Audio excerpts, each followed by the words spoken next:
Obviamente este tema del aborto es un tema muy controversial dentro de nuestra sociedad, y ustedes encontrarán muchos puntos de vista. Hay mucho en las noticias en estos días, obviamente por lo que está sucediendo en el Congreso, muchas cartas al editor en los diarios, y obviamente vamos a estar escuchando comentarios desde el punto de vista de quien las emite, y obviamente van a ser muy distintas, y creo que una de las cosas que debemos hacer como iglesia es tener el oído abierto y escuchar. Una de las cosas en temas como este es poder saber dialogar, saber debatir en forma educada en buenos modales, pero educada también en información, ¿no?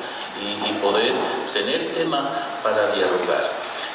Como dice en la introducción, el debate sobre el aborto es complejo, ya que incluye aspectos médicos, legales, teológicos, éticos, sociales y personales. También es un tema que hace aflorar mucha emoción, y hay gente que está abordando este tema con mucha pasión y con una mirada muy sesgada desde su propio punto de vista, que a veces impide que pueda haber diálogo y debate. Los dos factores más importantes que vamos a considerar en este estudio son las doctrinas teológicas y las presiones sociales sobre el tema. Este, hermano, es el mismo documento que yo entregué hace unos años atrás, no me acuerdo qué año fue, pero vale la pena repetir, y en este contexto lo hice en clase, ahora lo vamos a hacer como en lugar de un sermón clásico, pero creo que es sumamente importante y nunca está de más repetir o reiterar algunas cosas. Desde el tema teológico, lo que está en juego son las doctrinas de la soberanía de Dios y la santidad de la vida humana. Aquí se pone en juego quién es el creador, o si hay un creador, o si hay un Dios o no. Porque para muchos esto no tiene nada que ver con la creación, no tiene nada que ver con quién es el autor, pero desde nuestra perspectiva cristiana, obviamente que tiene que ver con la soberanía de Dios y la santidad de la vida humana. Como cristianos creemos que solo el Dios Todopoderoso es el que da, es el que sustenta y es el que quita la vida. Por ejemplo, yo en lo personal no estoy de acuerdo, como ejemplo, no estoy de acuerdo con la pena capital. Pero mi herencia es de un país donde se practica mucho la pena capital. ¿Y quiénes son los que lo practican? Nuestros hermanos cristianos. Texas es el estado donde más ejecuciones se realizan, y Texas está en pleno, como dicen los mexicanos, en mero centro de la sociedad cristiana evangélica.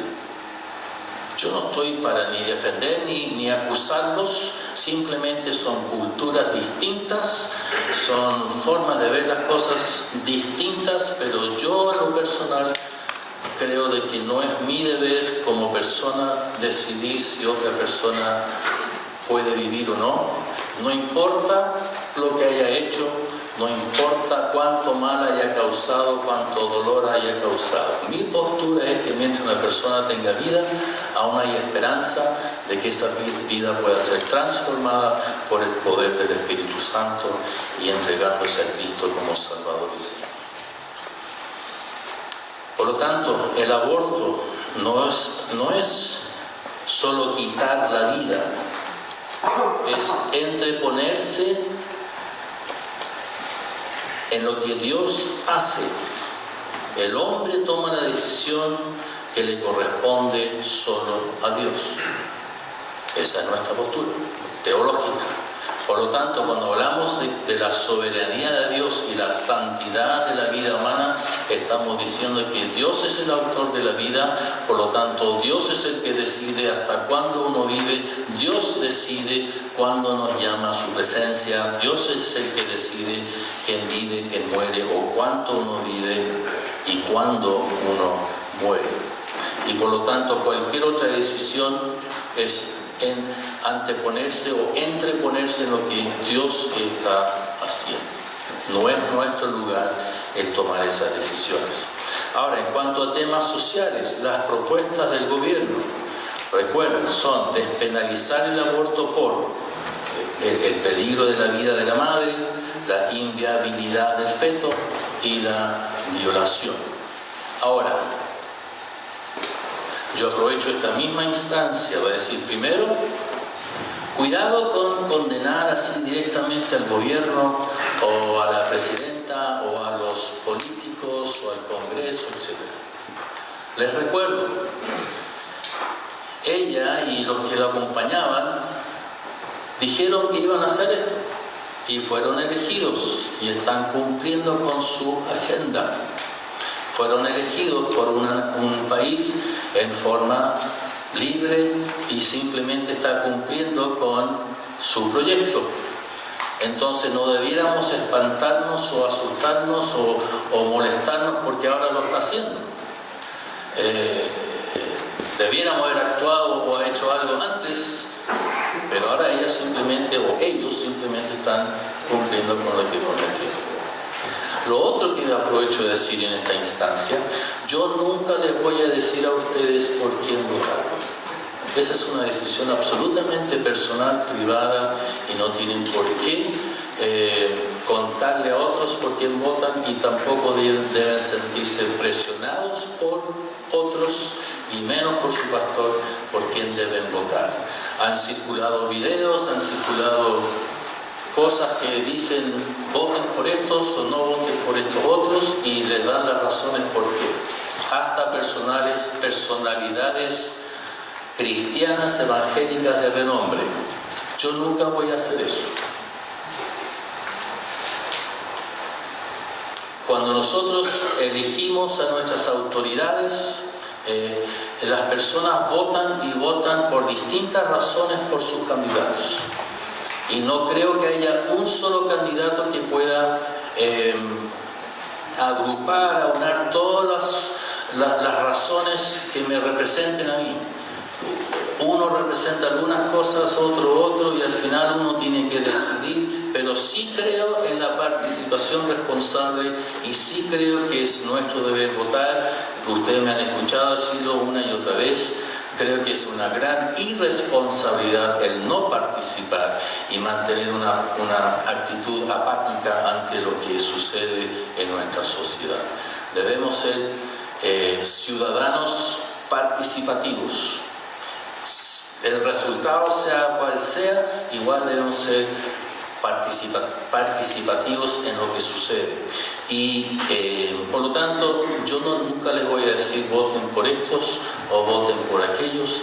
Simplemente usted en su propia conciencia sabrá por quién vota y por qué vota por esa persona. El votar por alguien que apoya el aborto, hermanos, no los condena a ustedes. No quiero que queden con esa carga de conciencia, porque usted quizás está votando por esa persona por otros temas, por otras razones. Y muchas veces tenemos que conjugar y pesar y ver al final, pero no quiero que nadie ande diciendo no votes, y tampoco creo que corresponde que dentro de la iglesia, entre nosotros, nos estemos presionando y tratando de convencer de que por este candidato sí, por ese candidato no. Nosotros creemos en la separación de la iglesia y Estado. Eso significa que que el Estado no tiene derecho para imponerse sobre nosotros, pero nosotros tampoco debemos estar diciendo al Estado lo que tiene que hacer. Como iglesia, sí creo que en forma responsable, como ciudadanos, participamos y damos nuestro apoyo o condenamos por ciertas cosas. No estoy en contra de manifestaciones, no estoy en absoluto en contra de aquellos que nos representan en cierta forma en un diálogo correcto con los políticos, tratando de manifestar cuál es la enseñanza bíblica, cuál es nuestra postura como cristianos, para que los mismos políticos puedan tomar conciencia de cuál es nuestra postura y lo tomen en cuenta cuando llegue a votar. Pero al final creo que es un deber, pero es una cosa individual y personal. Ahora, si alguien me mandó un WhatsApp en la semana preguntando ¿y por qué no estuvimos frente a la moneda en una protesta que hubo, algo así? Y yo le respondí porque primero no tenía idea que se estaba haciendo, pero porque muchas veces hay manifestaciones, hay algún tipo de protesta que alguna iglesia, algún pastor, alguna agrupación está haciendo, pero eso no necesariamente significa que todos nos enteramos al respecto o que nos representen a todos. Si usted quiere participar en alguna, hágalo. Usted está en todo su derecho, yo no lo voy a criticar ni condenar, como dije, está en su derecho a hacerlo. Lo hemos hecho en las marchas por Jesús, donde en vez de estar protestando temas específicos, simplemente hemos tratado de manifestar un mensaje positivo en vez de negativo, y ahí hemos estado. Pero en otras, la verdad es que la mayoría de las veces uno ni siquiera sabe quiénes están haciendo cosas, porque somos tantas agrupaciones. Bien, sigamos. Tema principal. Los que participan en el debate acerca del aborto lo hacen desde perspectivas opuestas. El pro-aborto defienden el derecho de la madre, especialmente su derecho a decidir. Para algunos el aborto es solo un anticonceptivo retroactivo. Piden compasión y justicia por la madre y o su familia que puede sufrir dolor incalculable por un embarazo no deseado. Y obviamente ese es un tema sumamente delicado y sumamente importante. Nunca debemos dejar de lado el tema de la madre. Cuando defendemos el aborto, de repente nos centramos tanto en el no nacido que también se nos olvida a la madre, a la mujer. Y es un tema que debiera incluir a ambos. Antiaborto. Defienden los derechos del niño no nacido y su derecho a vivir. Para algunos el aborto es infanticidio y piden compasión y justicia por el no nacido, el que no es capaz de defenderse solo. El cristiano genuino que vive bajo la autoridad, justicia y compasión de Jesucristo no puede ser un pragmático puro. Nuestra compasión necesita orientación teológica y moral. Entonces, el tema central es un tema moral y teológico, no un tema ideológico. Esto no es un tema de partidos de derecha o izquierda. Para nosotros debe ser siempre un tema moral y teológico. Y tiene que ver entonces con las opiniones distintas sobre el feto. Opción 1. Y en general como cristianos rechazamos esta primera opción. El feto es solo un tejido que puede ser extraído del cuerpo de la madre, tal como una muela, un tumor o el apéndice. Es parte del cuerpo de la madre, por lo tanto no puede considerarse como algo independiente de ella, y menos que tenga sus propios derechos. Ya que está en el cuerpo de la mujer, ella tiene derecho a decidir lo que quiere hacer y no otras personas. Sí, es verdad que es su cuerpo y ellas apelan a que, ya que es mi cuerpo, es mi opción. Y obviamente a la mujer no le gusta que otros le impongan posturas, decisiones, y en muchos casos menos que venga de parte de un hombre. Opción 2. se propone que la humanización del embrión es en algún momento entre la concepción y el nacimiento del niño. Cuando se implanta el embrión en el útero, cuando se ha desarrollado lo suficiente para sobrevivir si nace en forma prematura o en su nacimiento. Son distintas etapas y en algún momento, entonces, según esta opción 2, en algún momento de su desarrollo, el embrión adopta su humanización. Y la opción 3 es simplemente en la concepción, y es lo que yo creo y lo que yo enseño. No hay momento entre que el espermio se une al huevo y su nacimiento, entre que el espermio se una al huevo y su nacimiento, en que no hay vida. No hay ningún momento entre que es fecundado el huevo y que nazca el niño en que no hay vida, y para nosotros vida humana. Entonces, yo creo que la mayoría de nosotros vamos a coincidir con la opción 3, de que es en la concepción cuando ya hay vida y esa vida es humana. Entonces, entendemos muy bien que el debate es, unos solo miran la postura de la mujer y queriendo defender el derecho de la mujer, la opción de la mujer, y otros obviamente defendiendo al no nacido, y diferencias de opinión en qué es lo que sucede dentro de esa mujer en ese lapso de 9 meses. Ahora, el desarrollo del embrión feto, y aquí hay personas que saben mucho más que yo, pero nuestras matronas nos pueden ayudar si hay algo que corregir. Semanas, de semana 3 al 3 y medio ya late el corazón. En la 4ª semana se distingue la cabeza y el cuerpo.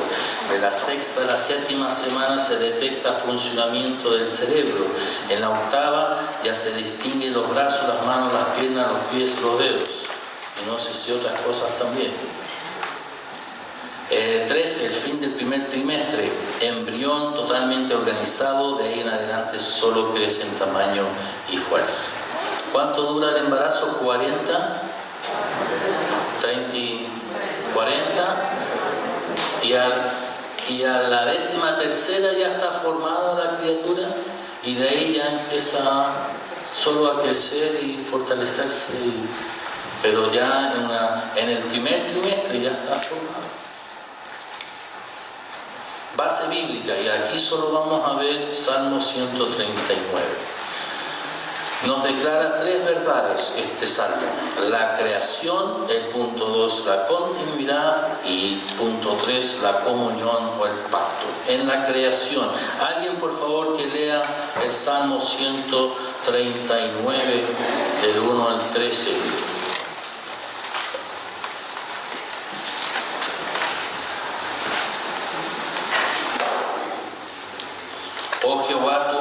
Gracias.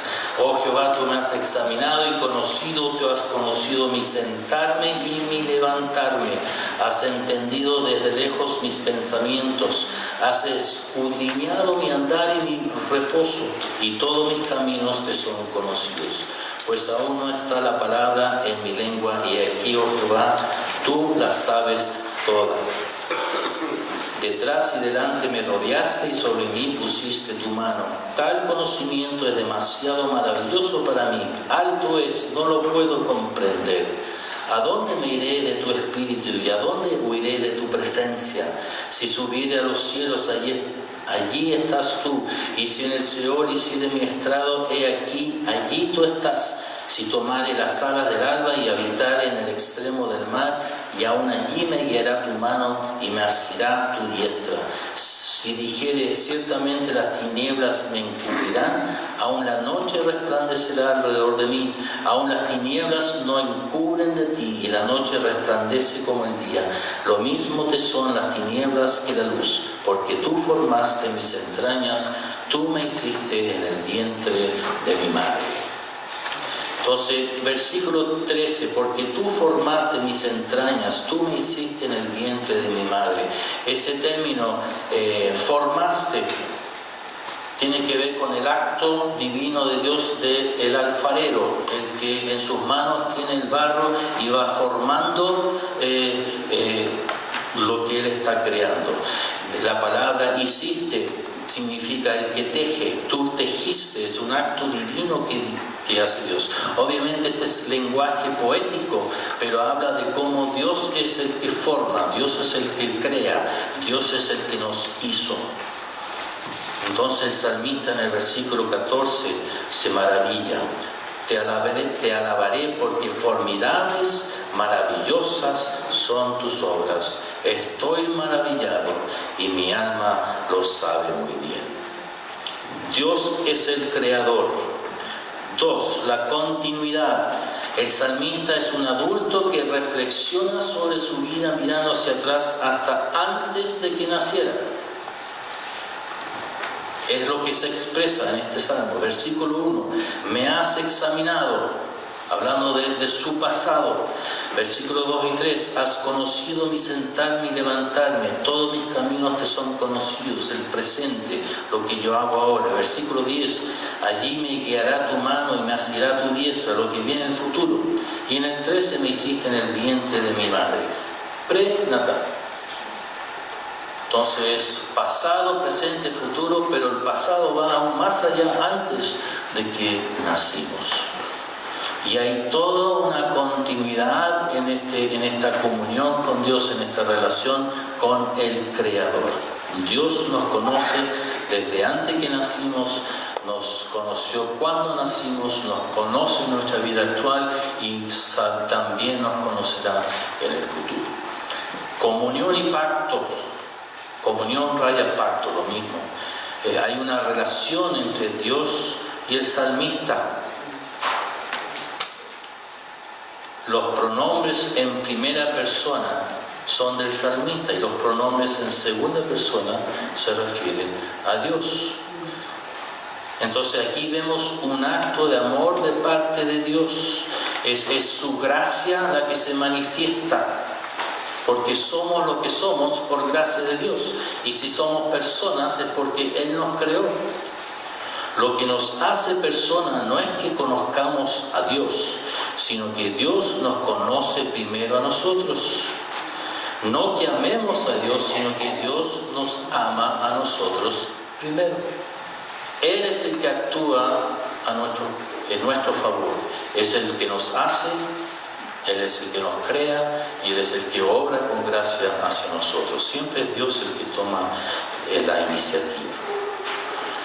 Entonces, este salmista que escribe este salmo es un adulto, pero es la misma persona que estaba en el vientre de su madre. Entonces, ahí hay un tema que es parte del debate. ¿Es la criatura dentro del vientre de su madre persona? Y hay muchos que postulan que no, que solo llega a ser persona una vez que nace. Y ahí hay un debate aún entre líderes religiosos, para que ustedes sepan, no crean de que todos estamos de acuerdo en todos los temas. ¿Okay?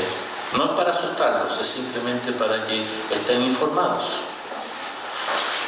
Otros pasajes bíblicos los vemos ahí: Job 31:15, Salmo 119:73.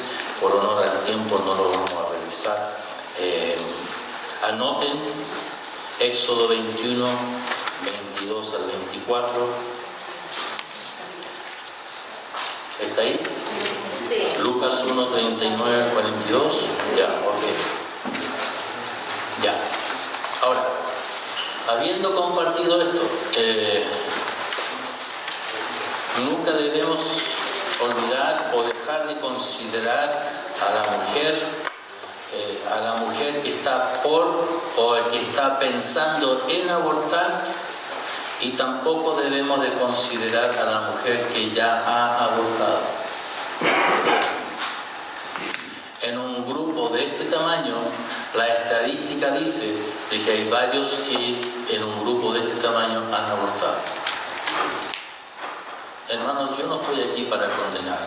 Dios es el que nos perdona, Dios es el que nos restaura, Dios es el que nos hace personas nuevas, y no importa nuestro pasado si hoy estamos viviendo una relación de comunión con Dios en forma genuina, entregada, rendidos en forma leal, completa ante Él. Pero ante el tema, obviamente tenemos que ser capaces nosotros de saber prevenir, de ayudar y aconsejar. Ahora, este es uno de esos temas que muchas veces se pide, bueno, ¿cuál es la voz de los bautistas? ¿Cuál es la postura de la iglesia evangélica? ¿Qué dicen los líderes religiosos? El otro documento, Declaración Final de UNAPAD.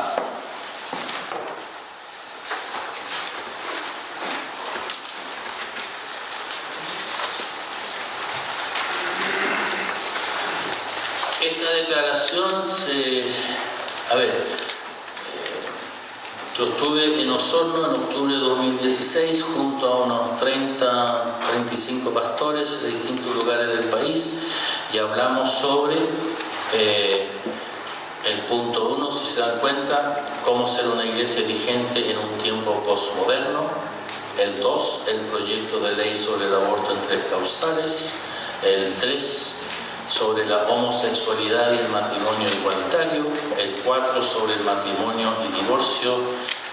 Y debiera decir 5 en vez de 4, sobre el salario ético. Al final firman Unión Nacional de Pastores Bautistas de Chile, están los 3 que en ese momento eran parte de la directiva, y firman los 3 pastores que eran miembros del Comité de Teología. Ustedes saben que estos son cargos que nosotros elegimos y se van cambiando después de que cumplan sus periodos. Algunos de ellos continúan, otros recién esta semana han dejado su cargo y otros han asumido. Ahora, obviamente usted se lleva esto, lo lee y van a ver cuáles fueron las conclusiones que sacamos sobre estos temas, pero el proyecto, el 2, el proyecto de ley sobre el aborto en 3 causales. Esto es lo que dice oficialmente la Unión Nacional de Pastores Bautistas de Chile.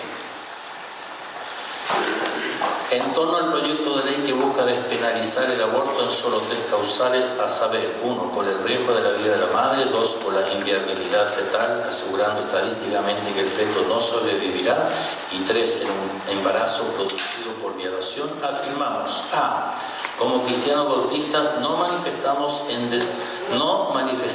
en desacuerdo con el aborto libre debido a que, en otras palabras, nosotros no aprobamos y no estamos de acuerdo con el aborto libre. Y el temor de muchos es que si se aprueba esta ley, que esto va a dar pie a el aborto libre, y eso es lo que vendrá más adelante.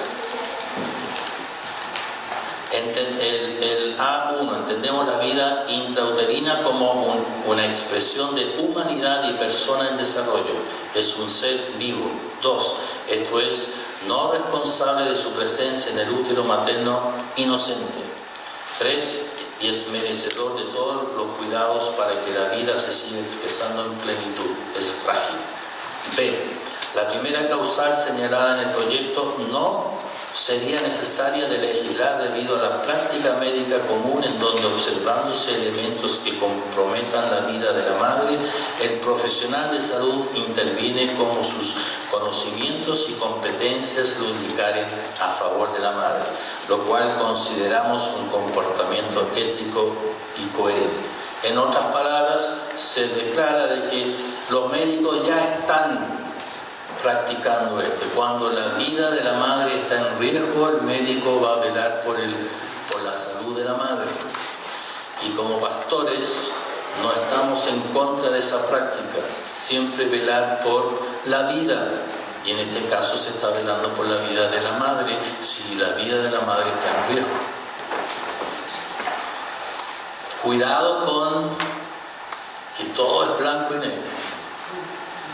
Cuando yo tuve que analizar eso, yo tuve que hacer una reflexión muy profunda y les confieso que si tuviéramos nosotros 30 años menos y la Carmen estuviese esperando un hijo y su vida está en riesgo, yo confieso ante ustedes, hermanos, que yo voy a hacer todo lo necesario para que ella pueda sobrevivir.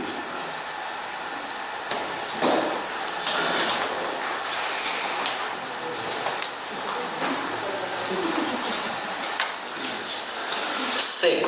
En torno a la causal sobre cuándo el desarrollo fetal no es viable para las condiciones básicas de vida, consideramos que el proyecto es deficiente y ambiguo y generalizado.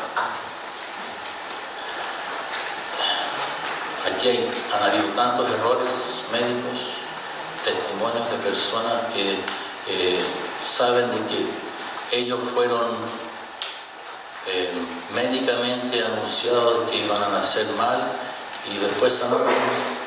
O sea, nacieron sanitos y aquí estoy. Si mis padres hubiesen tomado alguna medida, yo no estaría aquí. Dios o hizo el milagro o el médico estuvo muy equivocado. Pero aquí falta más información. D. El embarazo como resultado de violación genera una situación traumática que no se soluciona con el aborto. Sin embargo, nuestra razón principal para nuestra oposición en esta cláusula es el valor intrínseco de la vida desde su concepción y la oportunidad que debe tener.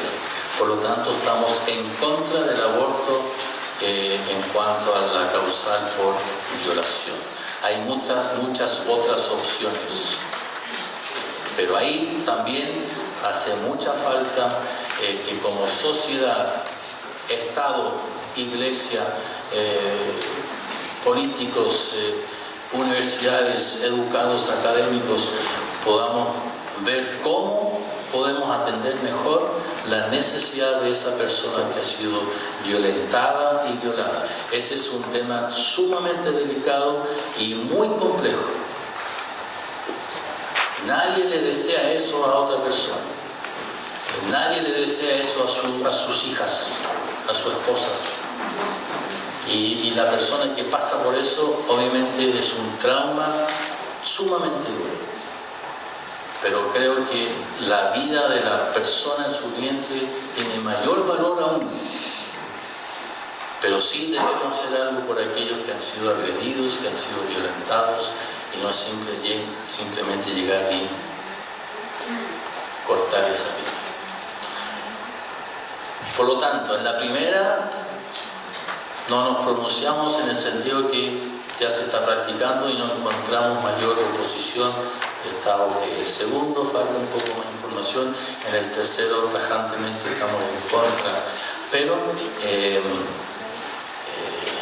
obviamente tenemos mucho que avanzar en este tema. Ahora, el tema está en el Congreso, algunos lo aprobaron, otros lo rechazaron, pero no por estos temas, sino que por el tema de la conciencia. ¿Cómo es el tema?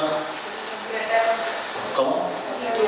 Libertad de conciencia para aquellos que trabajan en el área médico, no solo de los doctores, sino que el resto del personal. Para que ustedes sepan, Georgia es matrona y esperando luego también la noche. Pero obviamente hay muchos que trabajan en esta área y no han sido incluidas en esta ley. Otros abogan para que no solo el individuo, sino que la institución pueda tener algo que decir. El hospital, la universidad o el hospital de la universidad pueda también tener una declaración pública y no no necesariamente como institución tener que participar en ello. Ahora, ¿cuál es mi recomendación? Y para ir cerrando, porque yo sé que esto da para mucho, para dialogar y preguntar, la hora nos pilla, pero hermanos, primero tenemos que ser parte del debate.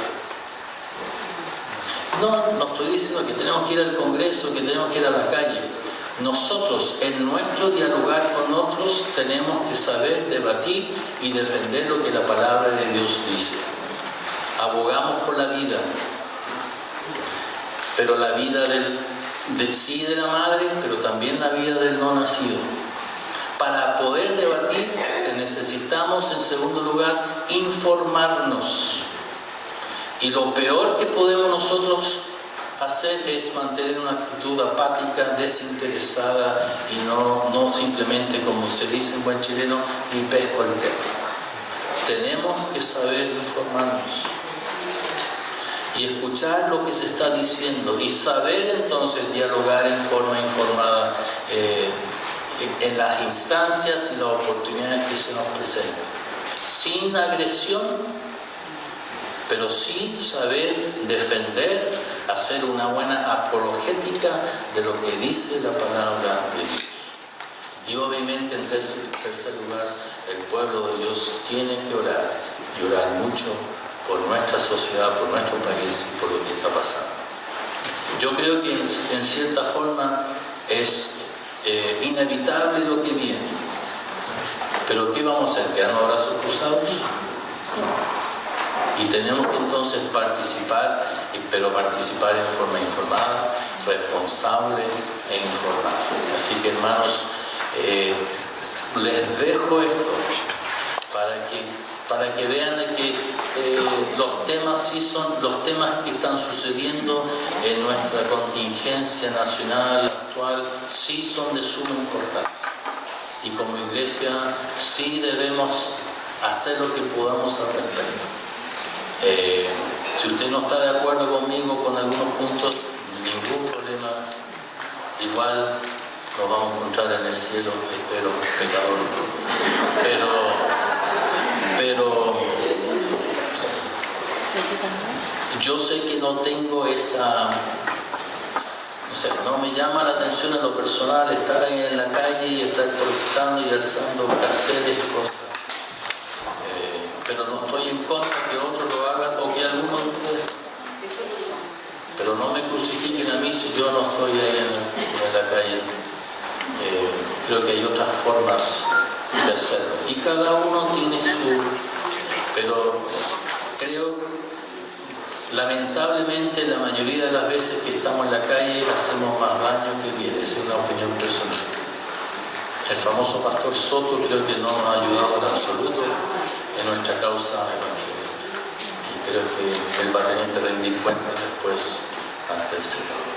Pero este tema y otros son obviamente de mucha importancia y debemos asumirlo con mucha responsabilidad, con mucha delicadeza, pero a la vez sin temor, sin miedo y ser capaces de hablar, de opinar, de dialogar, de debatir y defender nuestra postura cristiana evangélica. Que el Señor nos use, que el Señor nos bendiga, que nos dé la fuerza, el ánimo y la disposición. No crean de que ustedes no saben, no crean de que les falta. Hablen de su convicción personal, de su propio testimonio personal. Y eso permitan que Dios entonces obre a través de ustedes, a través de su palabra. Oremos. Padre, te doy gracias por este tiempo. Pedimos perdón como pueblo, como nación, por el estado en que estamos. Yo sé que no represento a todos, pero igual te pido perdón por este momento en que vivimos como país. Y Señor, ayúdanos como iglesia, no solo Parque Apoquindo, sino que como iglesia de Cristo, de saber dialogar, debatir, de saber conversar con otros, de saber comunicar a otros, no solo este tema, sino que este tema nos lleve a poder enaltecer a Cristo, a mostrar que Cristo es la solución, que tú a través de tu amor nos creaste en el vientre de nuestras madres, nos conociste aún antes de nacer y eres tú el que continúa acompañándonos en esta vida y eres tú el que nos espera en tu gloria venidera. Gracias, Padre, ayúdanos a aprovechar esta instancia, no a callar, no a acobardarnos, sino que con valentía, con autoridad, dialogar, debatir y mostrar quién es Cristo en nuestras vidas. Oramos en el nombre de nuestro Señor.